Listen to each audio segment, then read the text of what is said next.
Hello! Today I'll be showing you how to sound like this.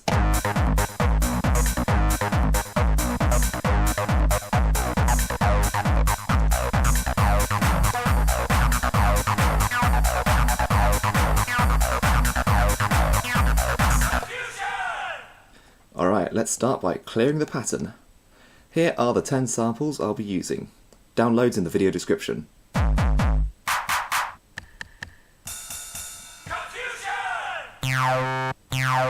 Those two are the same. Alright, let's start with the drums. Drums are pretty simple to nail down, although there is a little bit of trickery involved in getting a closed and open hi-hat on just one channel, and I'll show you how to do that. Start with the kick drum. Perfect. Now for the 808 hi-hat, and you'll notice, like I said earlier, I only have an open 808 hi-hat, so when I put the notes in, we can get around this obviously by turning the decay down. But we also want an open hi-hat on this step here. Now, we could, if we wanted, press record and tweak the decay knob really quickly, but here's a better way to do it. We'll hold down function and turn on motion sequencing for the hi-hat part. Then go into step mode, and this is the step here where we want the open hi-hat. So we're going to turn this on, and then we're going to hold it down, and while holding it down, turn the decay knob all the way to the top. Now you'll notice that the decay knob lights up when it goes over this step. Watch what happens when I turn the decay knob back down. You'll notice that the decay is only at the maximum for the step we want it to be. All of the other steps play at the normal knob position, and that's how you get closed and open hi-hats on just one channel. The rest of it's pretty simple. A rim shot on channel 3, and that's on step 4, 15 and 16. There we go, ride on channel 4, oh hang on. And that comes in a bit later. Clap. And then finally, the 909 hi-hat.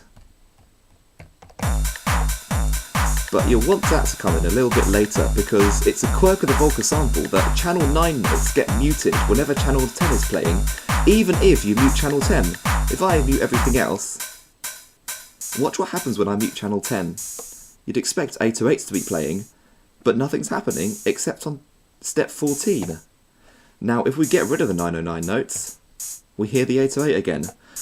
Bit of a quirk of the Volca sample then, but nothing that can't be worked around when you're playing live. And that's the drum sorted. Now onto the main attraction, the 303 lines. Okay, so we've got the easy part out of the way. Now for the tricky bit, the 303 line. The techniques I'm going to show you will be quite fiddly and it'll take a bit of getting used to at first, but with a little practice you'll be better at this than me. So let's just mute everything except for the kick drum. Alright, here we are. The first thing to do, or the first thing that I do when entering a melody, is go into step mode and put the notes in the right position where they belong for the correct rhythm, which in this case is this. Ugh. So we've got the rhythm down. Now for the important part, the note pitches. You might think at this point I'm going to hold down record and set the tempo all the way to the bottom and try agonisingly hard to get the speed knob in just the right position for every note. No, we're not doing it this way. We're going to use the same technique that I showed you earlier on how to do the hi-hats. So what we do is we enter step mode and we hold down the function key and turn on motion sequencing as we did before. Now for every note we're going to hold it down and tweak the speed knob so it's at the correct pitch. The correct pitch. To tune a note chromatically on the Volca sample, instead of just tweaking the speed knob like this, you hold down the function key and then turn the speed knob, and you'll notice the display says NT and a number, and the NT stands for note. Oh, there we go, note. And the number is the number of semitones you're tuning the note by. So this is 12 semitones as an octave, note 24 is 2 octaves up, note minus 24 is 2 octaves down, and so forth. this sample that I've got here is tuned to C, so that means, and confusion is in the key of A flat, so that means that this note here is, I'm going to hold down function and then tune it down to -4 semitones. There we go. Perfect. And we're going to do the same for this note here. Oh, one thing that I ought to point out, by the way, to tune a note grammatically in this manual mode, the order to press the buttons is to first hold down the note, then hold down the function key, and then tune the speed knob. If you do it the other way around, if you hold down the function key and then press a note, it jumps to that part instead of doing what you'd expect, and that's because you can hold down the function key and press one of the part's instruments for 1 to 10 to jump to that channel immediately without having to go back into live mode and press it, or use these buttons here. So it's a nifty feature, but it can get in the way. But like I said, it's just a matter of getting the right muscle memory. So hold down this note, hold down the function key, and tune it to -4 semitones. I think that's all of the A flats. This one's an A flat below, so that's 4 plus 12 is 16. Yep, that's correct. So this one's going to be tuned to -16. How does it sound so far? Let's mute the kick. So like this. Sounds good so far. This one is a B, which is -1. So hold down the note, hold down function, and my hand's going to get in the way here. But there we go, -1. Nice one. This one is -1 as well. What I like to do is get all of the notes that are the same out of the way so that the speed knob is in roughly the same position. It means that you won't have to be twiddling it back and forth all the time. So this one is a B as well. So hold down the note, hold down function, and set the speed once again to -1 semitone. And then it's just going to be these 3 notes here, which are a low B, so that's -1, -12 is -13. So once again, hold down the note, hold down the function key, and set the speed to -13, which is where we want it, I think. I guess we'll find out when I press play. Perfect. Alright.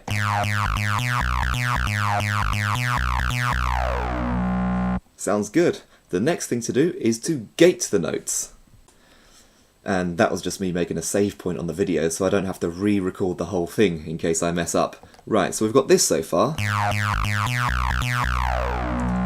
Oh, and I'd like to point out at this moment that the reason that I'm using a sample that goes meow is because you can then use the start point to emulate the sound of a 303 filter knob changing. And you'll see what I mean when I demonstrate it. So we'll set the start point right to the end and press play, and then slowly turn it up and listen to what happens.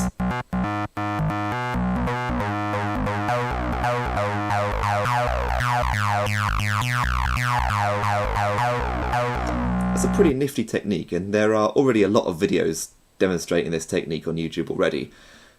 Right, so we're going to set the start point to about 63, I think it is. Yeah, that's the classic bow sound from New Order's Confusion.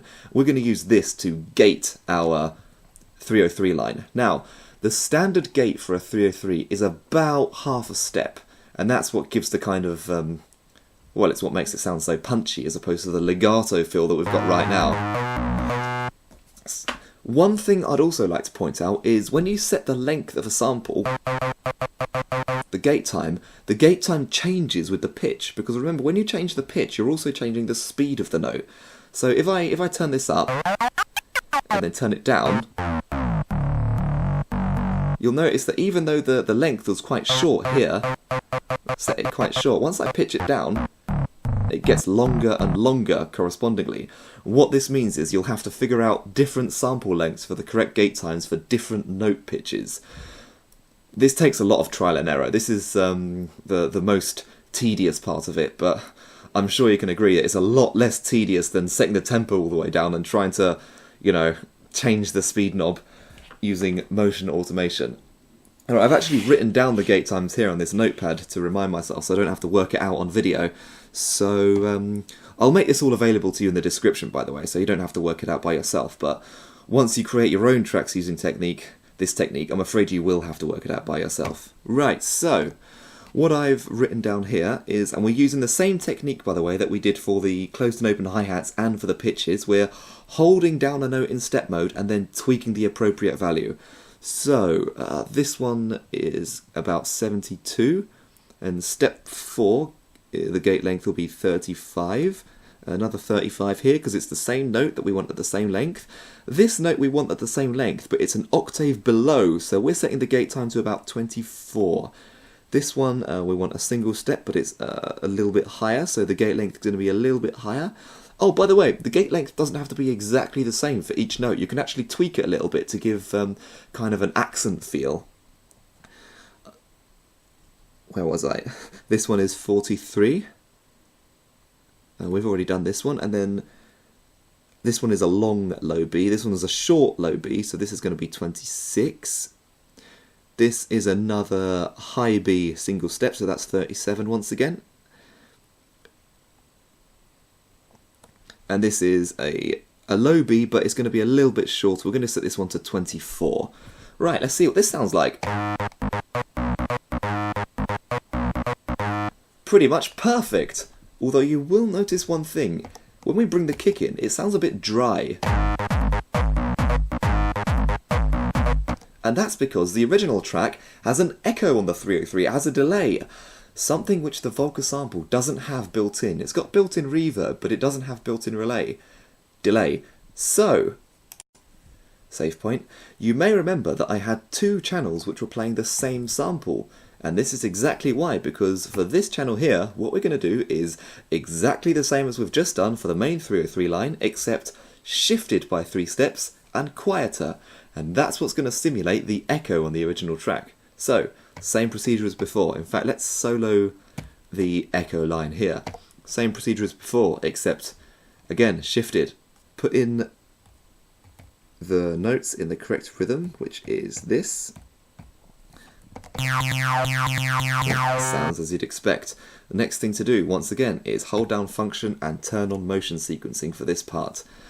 And then it's time to tune the notes. So we'll do the low A flats first, get those out of the way, which is -4, or the high A flats rather, -4 there, and -4 here.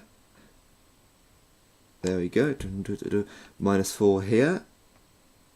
That's sorted. Now for the high B's, so we want them there and there. So that's going to be -1 there. Oh, there we go. And then -1 here as well. Oh, that is the... Yeah, one difficult thing is trying to automate notes like this, which are just above or just below the midpoint of the speed knob, because the speed knob has a tendency to snap to the middle, which is what you want when you want to, reset a sample. But it can be a little bit fiddly in this case. Next are the low A flats, so we want one here, and the low A flat is -16, so -16 there. That's the only low A flat. So next the low B's, which are -13. There we go, a -13 there, and another -13 there. Let's see how that sounds. Nice one. We'll set the start point to where we can expect it to be, which is about 62, and then once again we're going to gate the notes again. Save here, because remember, save and save often, and I think I better make a save point before we put in the gates, and we can just use this reference that I've got here. So this one will be at 72. 7E2. Yeah, it's a real shame that you can't copy and paste patterns like this on the Volca sample, but what do you expect for 100 quid? This one will be 35. This one will be 24. 35 again here. 37. 43. 26. For this one. And then back to the beginning for a 37, and then a final 26. I sound like a bingo caller. Okay, I think we'll save that once again. See what it sounds like. Exactly as we'd expect. Final step is to turn the volume down for this part, and then bring back in the main acid line. And there we go. Bring in the kick. Bring in the kick. Yes! And now on to the final piece of the puzzle, the second 303 line. Okay, so we've got our main acid line down, sounding pretty good. Now it's time for the secondary acid line that comes in about halfway through the song. Now, fair disclaimer here, this is not perfect. It's even less perfect than the rest of what I've shown you. It's, well, the second acid line is quite mixed in with everything else when it comes in. It's quite difficult to work out by ear, but I think I did a decent job, and I'm sure you'll do a lot better than me at home. That being said, let's mute the other two acid lines, so we've only got this one going. I'm using a slightly different acid sample here, one that has a lot less low end, so it doesn't clash with the main bass line. Now, the notes for this one are, they're all Bs in different octaves. So first, like I've said before, we'll enter step mode and put the rhythms in. No,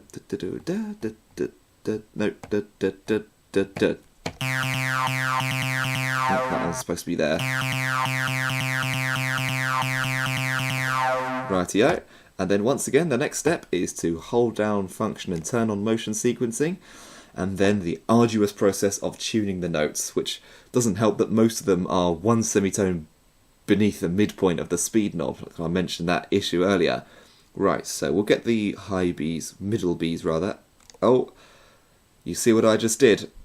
I mentioned earlier that you're supposed to hold down the note and then press the function key, and I did not do that. I held down the function key and then pressed the step, and it's jumped to part 2, which I believe is the clap. So we'll hold down function and jump back to number 8 is where I have the second acid line on. We'll chalk that one up to experience. So once again, hold down step 2, then hold down the function key and set the speed to -1. Perfect. Do the same for this one. We'll skip this one out because it's a low B, we'll skip this one out because it's a high B, and then just a bunch of other -1s to do here. It's really the left half of the step sequence that you have the most trouble with doing this. Once you get to this half, you can do the function and the notes with one hand much easier, so that's going to be a -1. You can't really see the display right now because my hand's in the way, but trust me, they're all -1s. And then these two are going to be an octave below, so 1 plus 12 is 13, so this one's going to be -13. And then this one, -1 plus 12 is going to be +11, so this one is going to be 11 above. Oh, hang on, like that. Now let's see what that sounds like. Oh, more or less perfect.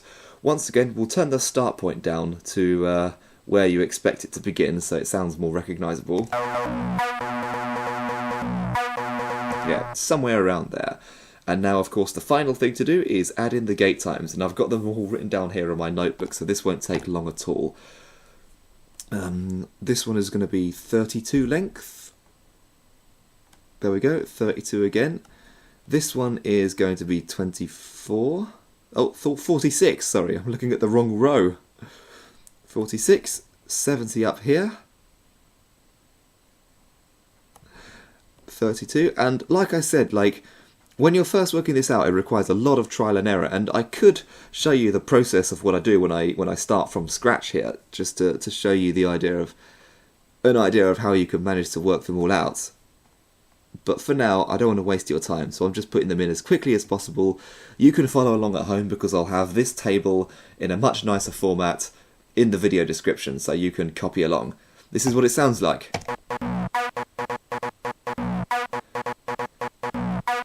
Pretty perfect, yeah. One thing is, I don't have enough space to do an echo like I did with the other acid line, because that takes up 2 channels. So what we're going to do is we're going to add a little bit of the Volca's built-in reverb here, and actually, while it's on my mind, I'll add some to the clap as well. Now, my distorted acid samples I've loaded in here are obscenely loud, which is a benefit, because you know how when you turn up the reverb mix, the dry gets quieter as well. You can use this to your advantage in this particular case. Mastering!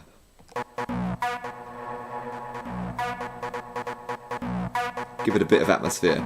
And then once again, you can tweak the start point. Make sure you're not recording motion sequence. You can tweak the start point to bring it up at the right time. Bring it in to the mix.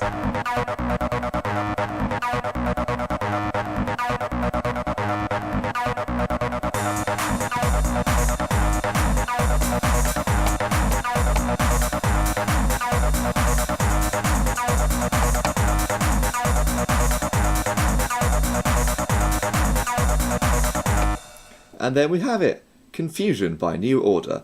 This pretty much wraps it up, but if you're willing to watch for another couple of minutes, on to the bonus section. Confusion! The vocals. Alright, time for some vocal work. We're going to be using this sample here, which is, you can occasionally hear it in the original New Order techno track, which incidentally sounds absolutely nothing like the original version of New Order's Confusion from the 80s, except for the fact that it sometimes goes Confusion! In which case it's totally a remix. I'm obviously joking here. There is a vocoded line of the original chorus halfway through, but well, it goes without saying that there's just not enough space on a box this small for that. But I mean, if you cared that much about authenticity, you'd either get a Roland boutique vocoder or just listen to the original record. Anyway, with that out of the way, I was actually facing a little bit of confusion as to what to put into this spare slot. I think if I were to actually play this live, I'd probably put a crash cymbal or a snare roll in there, you know.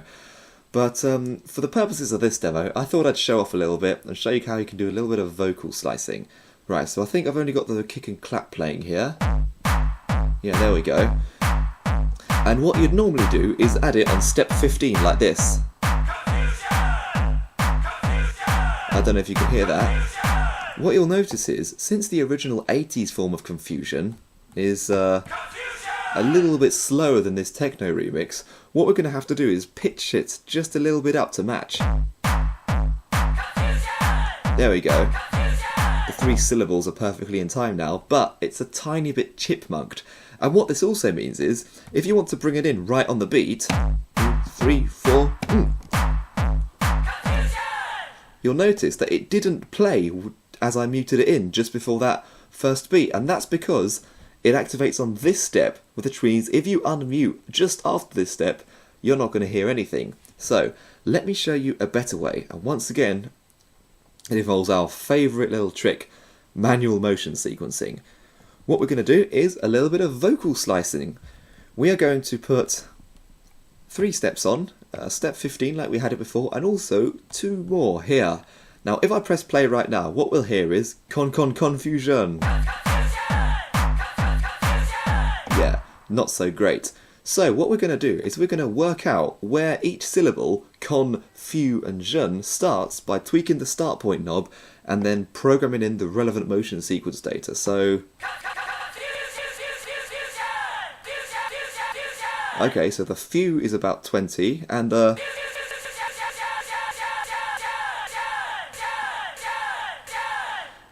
jeune starts on about 41. So we can put those in right away. Obviously, step 15, we want to set the start point right to 0 because that's where we want the con. This one is going to be the fu, so that's going to be 20 as we said earlier. And finally, the jeune will start at 41. So let's see what it sounds like now. It should sound pretty much the same. But notice, what happens if we change the speed knob? Since it's being re-triggered at the start of every syllable, we'll solo it, so it doesn't matter. Well, if you turn it high, it sounds a bit granular. It means you can play at the original pitch without it being out of time. What it also means is, if we mute it and then bring it in right at the start of the beat, you don't get the con, but you do get the fusion. So, now that we've got that in, here's what it sounds like all together. Oh well, that's loud. Let's bring some bits out so we can hear it a bit better.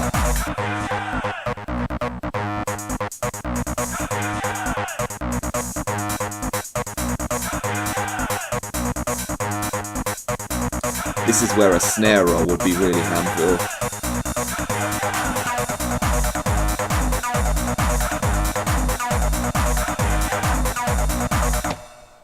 And of course, using this technique, you don't have to be limited to just slicing up a vocal sample for it to sound proper.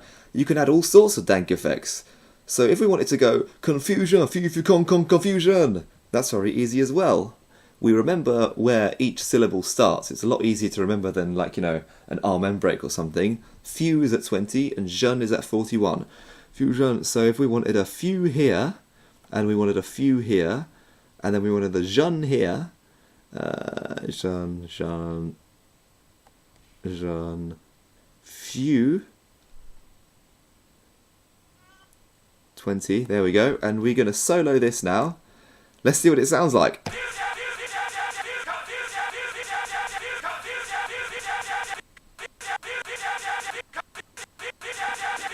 And that's how you get wacky effects.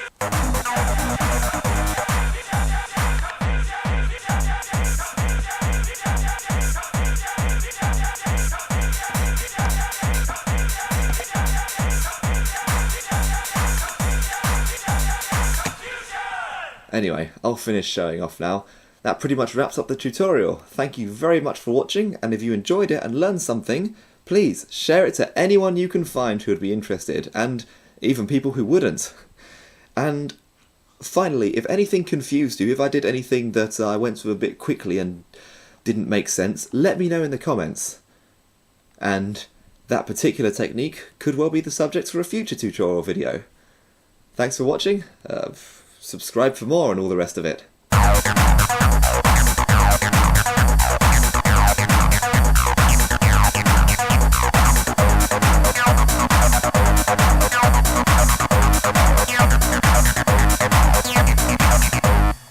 There we go, there's one, and the final one is here. Yeah, this is the fiddliest part. Oh, hang on a minute, that was a low B. This one's the high B. Wait. No, that was... Oh, bollocks!